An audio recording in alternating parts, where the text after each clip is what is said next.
fait, vous êtes élève dans un établissement scolaire à Cannes, c'est ça? Oui. Quel établissement vous êtes? Le lycée Jules Ferry. Ah, ok, d'accord. Et vous avez une dominante cinéma, une activité cinéma? Oui, un club vidéo. Ah, un club vidéo.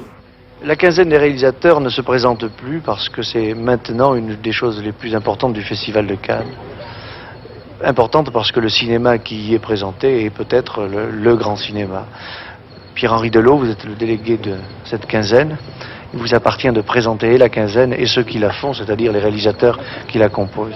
Oui, je voudrais peut-être faire un historique parce qu'au début, quand on avait fondé la quinzaine, il s'agissait de présenter des films d'auteur dont personne ne voulait et surtout dont personne ne pensait qu'ils pouvaient être rentabilisés ou qu'ils pouvaient avoir un certain succès.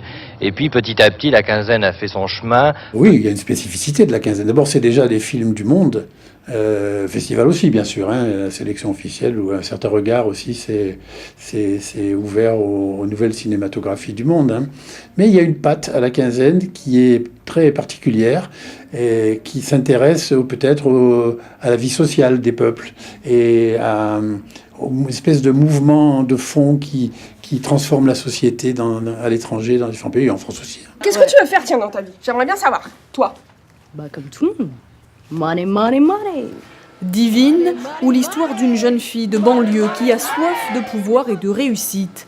Le scénario a séduit Édouard Weintraub, le directeur de la quinzaine et dénicheur de talents. L'année dernière, Mustang était à la quinzaine des réalisateurs.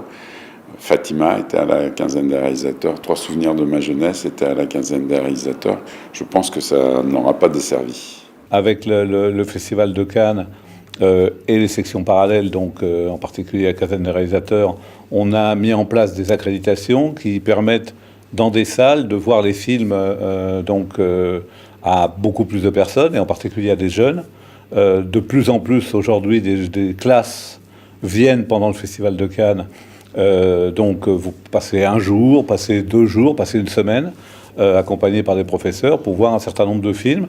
Et c'est vrai que la quinzaine est très en pointe de ce point de vue-là. Je trouve que c'est déjà, ça fonctionne quand même déjà très bien, puisqu'il y a des projections toute la journée, du matin au soir, pendant la quinzaine, dans la salle du Palais Croisette à côté, et c'est souvent complet. Il y a des projections à la MJC Picot, si je me souviens bien. Il y a des projections probablement à la Licorne aussi. Donc tout ça, ça ouvre au public assez largement. Mais ici, vraiment, en plus, il y a des véritables regards, des véritables oreilles. J'ai l'impression qu'il y a des battements de cœur différents. Vous aimez le cinéma, eh bien le cinéma vous aime. Voilà. Et moi, je crois que le cinéma, c'est très proche finalement de la vie des jeunes, de leur regard. Et donc, c'est apprendre à voir des films, c'est apprendre à regarder le monde. C'est-à-dire avoir ce sens critique, au bon sens du terme critique, hein, de comprendre ce qui se passe, comprendre quels sont les enjeux. Le cinéma, il fait ça. La télévision aussi. Mais le cinéma, il fait ça. Il apprend. Et notamment les jeunes, c'est des gens qui ont une page blanche à écrire. Vous avez la vie devant vous, vous avez à vous construire votre personnalité, votre manière de réfléchir, de penser, et puis votre sens critique. Hein. Donc c'est important que le cinéma, vous soyez en contact et en proximité avec lui, voir des films, et non seulement voir des films, mais peut-être rencontrer aussi des professionnels qui les font, pour en parler avec eux, savoir ce qu'ils ont voulu faire, ce qu'ils ont voulu dire, et puis en parler entre vous, entre jeunes, parce que vous n'avez pas tous la même perception. Donc oui, moi je pense que ça vous aide à mieux vivre, à mieux appréhender la vie. Ça s'est bien passé aujourd'hui, hein. Franchement, très intéressant. Oh, c'était bien. Franchement, je m'attendais pas à ça. Moi, Le reportage, ça va être un truc long et tout. Ah non, franchement, ça va, c'est bien.